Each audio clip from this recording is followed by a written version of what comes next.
Hello everyone and welcome to another Intermezzo in Victoria 2 the Grand Combination Let's Play with me, Alpha Omega, and the Ottoman Empire. So I have to say, I think we're doing the best since the start of the game. Now of course, we have lost Egypt, that is without saying. We've lost most of the Balkans, we've lost Greece. But as an empire, I feel like we are the strongest ever. And many of the stats that we are going to be looking at today confirm that. And with that said, I think that we can be proud. Now again, I'm 100% aware that the reactionary start threw us into a massive crisis and that we are just slowly getting out of it. But the fact that we have managed to increase our military power so much, the fact that we have conquered, puppeted Persia, let's be precise, the fact that we are finally starting to get some technology up, that we're building some forts, and that we're even looking at some of the great powers, thinking that they might not be as strong as they seemed just a decade ago, it shows a lot. So anyway, let's look at the stats. We're gonna of course start with the population. I'm happy to say that our population is the highest it ever was. Now, in 1866, before we lost the Balkans, we were at 41.33 million, and now we are at 41.68 million. So we have replenished in just 20 years all that we have lost and gained even more. Working population moved from 10.43 million to 10.42 million, and I'm really hoping that the trend is going to continue. You guys know that I prioritized our health-related or population growth-related technologies right in the beginning. And then every time I see something that gives more population growth, I go for it. That I even jump back to the reactionary governments to close the borders. It all comes down to this, because we need to have the population. Without population, you basically have no people. I mean, that's probably the dumbest thing that I have ever said on my channel, but it's true. It's not the dumbest; it's the most obvious thing. But you have to think about it in the sense that the population is everything, and it kind of nicely ties to EU4. How the Mayu mod works with population, and how in Hearts of Iron later the manpower is something that pretty much wins or loses your wars, because in many cases the campaigns just grind to a screeching halt when you run out of people. Interesting. Just putting two and two together. Anyway, let's look at the workforce split. Interestingly, there hasn't been any change in farmers. They're still at 71%, leading me to believe that we have sort of stabilized on the level of taxes. Laborers dropped a little bit by 0.6%, but artisans dropped as well to 5.2%. Intellectuals increased. Intellectuals also dropped. They were at 1.7%, then at 1.8%, and now they're at 1.7%. Interesting. Landowners are still at 1.3%, that's fine, but okay, here we go. Here's the major increases. Soldiers moved to 3.1%, which is the highest since the very start of the game. We actually started with 2.5% in 1846, then moved to 1.9%, 1.2% in 1856, which was the crisis years, and then we started to move back up, 1.3%, 2.7%, and now 3.1%. Bureaucrats, they're at 1.2%, being the highest number since the start of the game. Craftsmen are actually at 1.4%, which is pretty good, considering we started with 0, then in 1846 we had 0, 1856, 0.2, then 0.3, 0.7, and now 1.4, showing that our industrial economy is really picking up, which is good. We'll need that soon to rely on. However, capitalists, we still have 0, though the numbers are going up. As you guys know, I keep tracking that and looking at it, and we're, putting a lot of our focus on that, trying to encourage them. Now, religion. We have slightly increased Sunni Muslim from 54% to 54.7%, which is good. Eastern Orthodox dropped from 23.4% to 23.2%. Oriental Orthodox dropped from 10.2% to 9.7%. Alevi Muslim actually dropped from 3.1 to 2.9, Catholic dropped from 3.8 to 3.6, but Shia Muslim increased from 3.5 to 3.8. So the ones that increased are Sunni Muslim and Shia Muslim. The rest has went down a little. Culture is what should bring us a lot of joy. I'm putting it on screen right now. We have moved from 29.9 to 30.6% Turkish. Amazing. Continuous rise. In 1846, we started with 27%. And remember that our population has, nearly doubled. We started with 24.75 million, and now we have almost 42 million. And we're increasing the Turkish culture as well. So 30.6, pretty nice. And again, we conquered quite a lot of territories, so it's good to see that's. We lost the Balkans, but still. Greek remained at 13.1. Bulgarian also remained at 6.3. Armenian, a little bit of a drop, 9.8 to 9.4. Serbian from 1.5 to 1.4, which is good because it shows that Serbians will leave us alone, basically. Albanian from 5.1 to 4.7.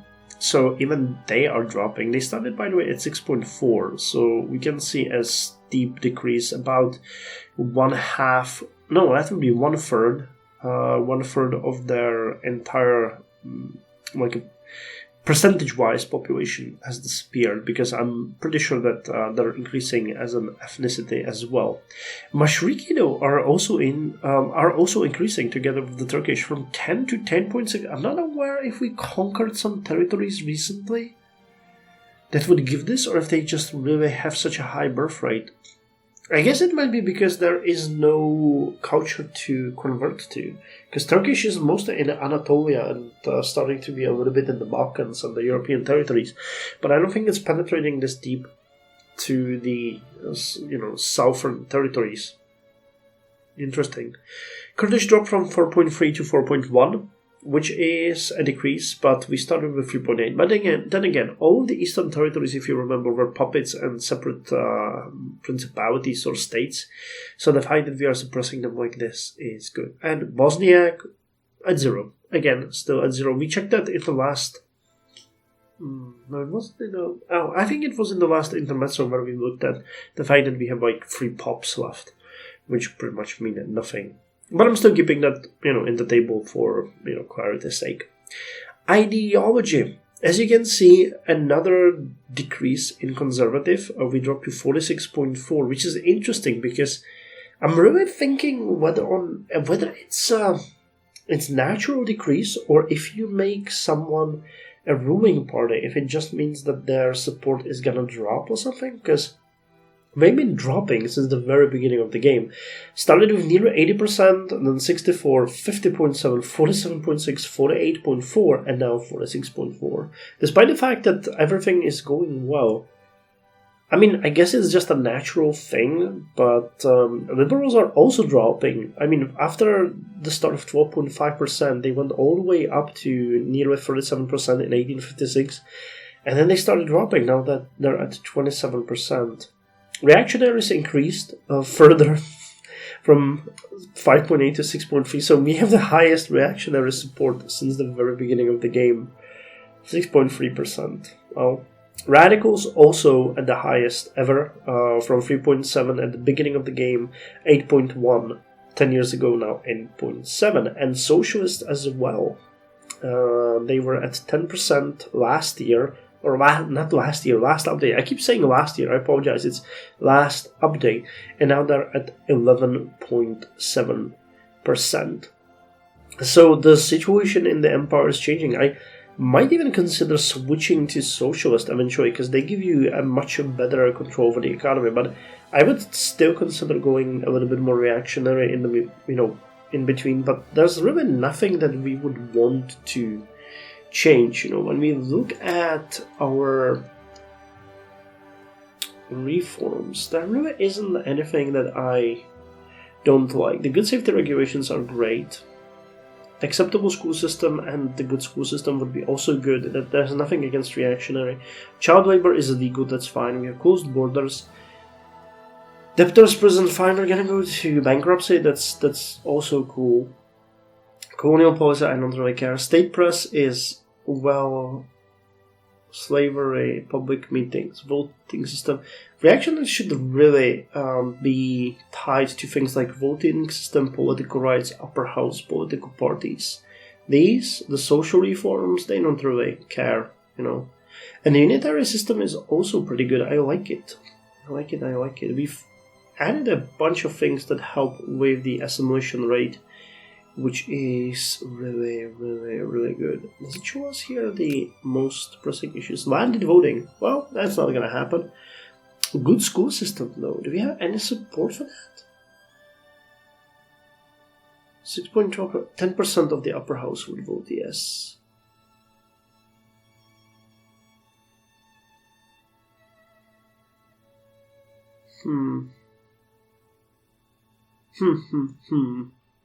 Interesting. Well, never mind then. Let's look at production. And I'm gonna do it a little bit differently this time. I'm gonna put it on the screen one by one so that you guys can look a little bit more at it. Because I felt in the previous Intermezzo and when I was rewatching that episode that it was a bit too much of a chaos. So I'm gonna make it a little bit bigger and a little bit easier for you guys to read. So let's start with military goods. So you can see that there is another steep increase in ammunition production. We've actually had a big decline in between last time and, in 1866 we have 23.3 production. Then it dropped to 2.8 and now we're at 26.2. So that is pretty good. I think we might have lost some factories or, the hit to our overall stability meant that we weren't producing anymore. Firearms went from 8.7 to 14.6, but they're nowhere near the amount that we had in 1866 where we had 22.8. Heavy armament is now at a max production. We had 3 in 1856, then 4.4, then 2.8, and this year we got 6.7. So we're building those big guns.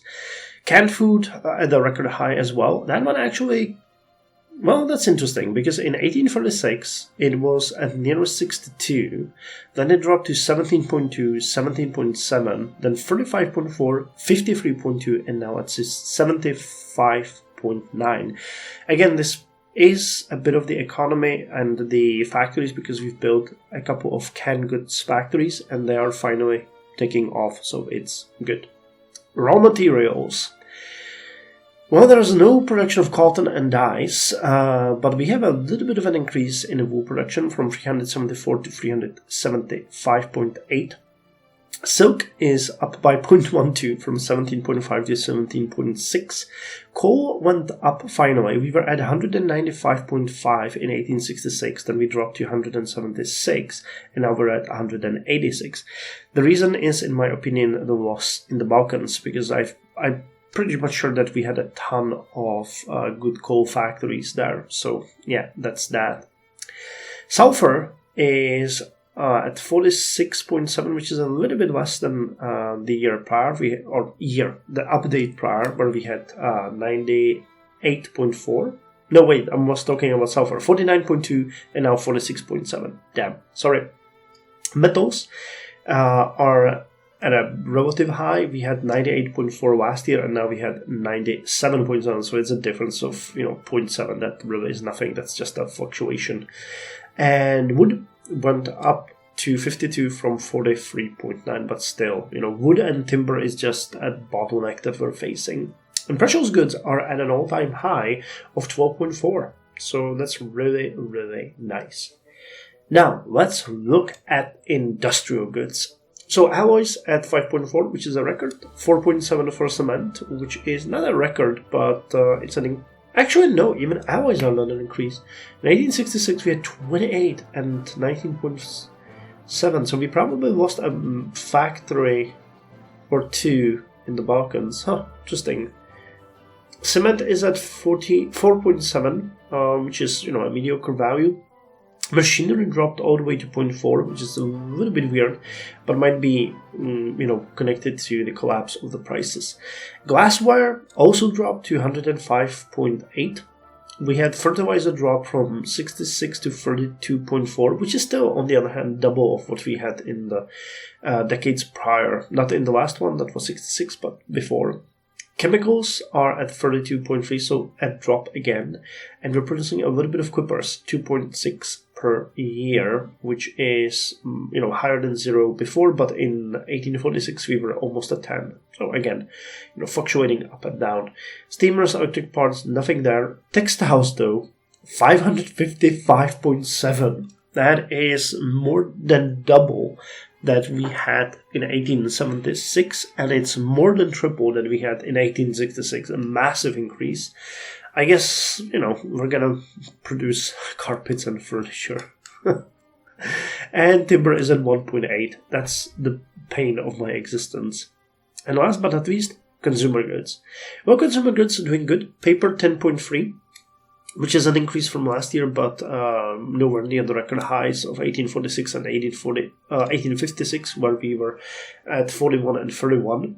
Livestock at 54.3. Actually, looking at these numbers, we had a decrease in almost everything. It's kind of interesting. I guess the economy might be going through a little bit of a recession. It also makes sense why we had such issues with budget recently. Fish are 55, again dropped from 60. Produce is up. From 311 to 326. Grain is about the same as last time. It was 415, now 413.8. Tobacco increased though, from 66 to 72 almost. So that's pretty good. Coffee, about the same. Opium, a slight increase from 9 to 9.5. Wine from 31 to 57, so people drink more. That's great. Beverages dropped 56.8 to 38.8, so people drink more of alcohol. Clothing more than doubled though, from 50.2 to 112. Really nice. Luxury clothing from 58 to 63. Really good. Furniture is at 17.4. That's interesting. Luxury furniture is at 0. Okay. Radios at 0. Not really surprising. Pharmaceuticals moved from 26 to 36. Interesting. And we produced no soap. And that's that. So, really interesting changes. The trends in some of these were broken quite dramatically when you look at that. It's interesting. Good thing though to see an increase in produce and having stable production of food, because we need to feed our people, but we should really look into more technologies that are going to help with production of these raw materials, because they've been stagnating a little bit. Okay, and then great powers. I guess this is the last time when I'm going to put it on the screen as a whole. You might have to delete some of the previous years. Or I'm gonna create a new table entirely to, make up for the fact that some of these nations aren't even in the game. So let me just put the diplomacy up, and you can compare it. So, unfortunately, Russia is first. Its increase and domination just continues, which doesn't really make me happy. They are now higher than United Kingdom. Actually, the table is a little... Again, I had to write down the numbers from the table, so they are not exactly relevant here. And for some reason, United Kingdom is second, but has a higher score. So I'm not sure. In the table, it was... Russia had 7,198 and Great Britain 7,166. Kind of funny when you think about us having 646. But anyway, Russia is first. United Kingdom is second, Japan third, France is fourth, Germany fifth, United States of America sixth, Austria-Hungary seventh, and the Kingdom of Spain eighth. Now, what I want to mention though is that our military power now is 411, which is higher than Austria-Hungary and almost the same as Germany has. So the fact that we are at 12th position is a really good sign. We just need to get more prestige. We have been working on that. We need to get more industry. We've been working on that. And we need to continue the expansion of our military, because that's going to be important. With the issues that Austria-Hungary has, we might see an opportunity to expand very soon. And I would really like to see us advancing in that regard. We'll see. We'll see. I hate that, we're cordial with Russians and the British and the sphere of Japan, but I don't really care. We can't influence that anyway. And having good relations with Japan doesn't really matter that much when we are on the other side of the world. So from all of these, it's much better than being, in the sphere of Austria-Hungary, for example. That would be just crazy if you think about that. Oh well. Anyway, now let's wrap it up by looking at some of the map modes, because you guys like that, or I hope so. Because you keep asking me about that. So regional, nothing like that. Revolt. Okay, we get some people. Well, Albania is a hotbed. We have a little bit of militancy over here, and then for some reason here. Does it show me what the revolters case? Not really. Kurdish rebels, maybe? Doesn't really. Anatolian Liberation Movement. What? Oh, never mind. Administration, pretty simple thing. Colonial doesn't really matter. Recruitment, well, doesn't really surprise anyone. We had a lot of regiments coming from Ankara. Then we could have some from these areas, and a lot of Bulgarian soldiers, which we are ignoring, because I'm trying to reinvent our army as a Turkish army. National focus, well, it's not really surprising. The most populous provinces. Naval map mode, there's not much to say. RGO output. I'm thinking if we want to see something. Let me see the Balkans if the coal really was here. What did we lose? Yeah, there was coal here. And probably a ton of it, same here. So these were our provinces, same here. Yeah, we definitely, and some in Bosnia, so we definitely did lose a lot of coal. Population density. No? Ankara is the most populous, then Constantinia. We have some over here. I was thinking some provinces over here as well. Biskip.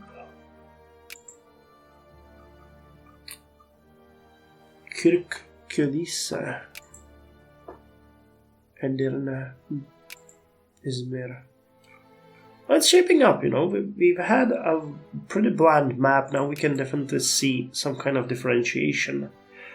Culture map mode. Well, Anatolia is almost completely Turkish now. We have a little bit of Greek population in the north and in the west, but I'm pretty sure we're going to overtake them as time is going to go by. It already happened in Çanakkale, where we have overtaken them. These areas are being overtaken, and we are penetrating a little bit into this area. These are mostly Bulgarian, but unfortunately they're not our territory anymore, so there's not much we can happen. We're actually overtaking this population here a little bit.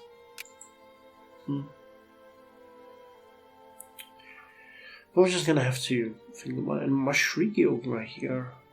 Syriac. Is there any Turkish population over here? Yes, 10%. I think we're gonna have 6. Yeah, and we have no population over here. Bedouin. Yeah, okay, so the reason why Mashriki is winning, I think, is because of these provinces here, which are just converting the Bedouin population to Mashriki. Not bad. Alibi, Equatorial, Berber. Do we have enough? I mean, there's barely anyone there, so it's like super low when you think about it. I don't even think we have it in the table. Yeah, we don't. No, we do have actually 2.6% IAB. Okay. At least they show up. Sphere of influence, nothing to mention here. Supply limit, that's fine. Ranking, not much. Migration. Well, we would have to unpause it, but it would be Canada and the United States again. I have to remember showing this during a game. Civilization level, not much. Relationship, well, we improved that significantly. Great Britain now likes us, so do the Low Countries, Germany, Switzerland, Russia. Who hates us really is Austria-Hungary, France, and Spain. But we're being protected by Japan, so I don't think we're in any immediate danger.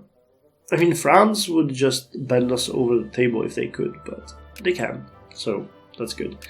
And crisis map mode. Well, there are some places where we have some tensions. There was a lot of tensions previously in Albania, but they died down. Now it's mostly Silesia, so that's good. They can fight over that as much as they want. And now let's end it by looking at the ledger. So I'm going to show you the total score again. Again, Russia and United Kingdom, they're going to switch once you unpause the game. Then Japan is about half. France, Germany, United States of America, Austria-Hungary, Kingdom of Spain, Kingdom of Italy. Those are the actually no great powers, and here Italy is already a secondary power. Then the Netherlands, Dominion of Canada, and us. Man, we really had to overtake Canada. I refuse to be put to shame by Canada.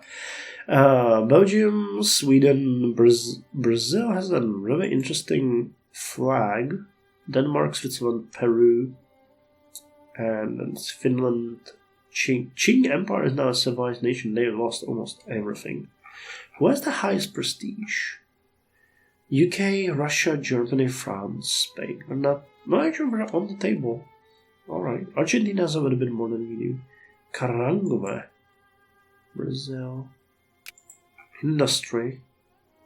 Okay, we're still on the table. That's pretty good, but very weak. And military. We're doing really good in military. Even more than Austria-Hungary, Netherlands, yeah. Only Canada has a stronger army than we do as of secondary powers. Otherwise we would be the strongest of secondary powers and even stronger than some great powers. Alright. Anything here? I don't think there's... Wait, total population. Oh, we can look at total population. Qing has nearly 400 million. United Kingdom almost 270 million. Russia at almost 150. France at almost 76. Japan at 53.5, let's call it. United States 50. Austria-Hungary 47.7. Germany 47.5. And then us 41.65. And then Italy behind us, Spain, and so on. So if we can keep up the growth, I'm pretty sure we might overtake. There was some really bad blood between these great powers, so we might overtake them very soon. Who has the most ships? UK. Well, what a surprise. We're on the table though. 48 brigades. We have 124 brigades. Russia has 538. So much for those of you that suggested that we fight them. Jesus Christ. The United Kingdom has 865. Leadership. We're not even on the freaking board. We're all the way down here.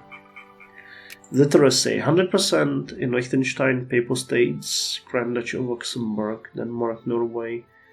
Okay, Norway has 100%, and under us, Sweden, it started dropping. Japan has 72. Italy 55. Filibuster state, what? Russia has 45. Jesus Christ. Kashmir has 35. Central Indian Agency 30. Jesus Christ. Alright, we're over here. I'm in about the middle, 21%.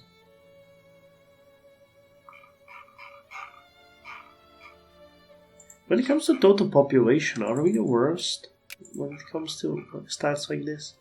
Qing has 23, so we have 21. Yeah, of the big nations, we are the worst. That's not good. Well, you really have to increase the education efficiency. There's just no freaking time for that. Can we see who has the most capitalists? United Kingdom, United States, Germany, Austria-Hungary. Well, surprised we're on the table with almost 3,500. What are the most intellectuals? Qing 19. Damn, look at that, we're really not doing that bad. I guess it's just the bad starting literacy that's really screwing us over. Quirks. And in that case, we're not even on the table. Yeah, down here, 944. We need more quirks. Craftsman. Made it up. 142,000. Not bad. Landowners. Oh, wow. Oh, wow.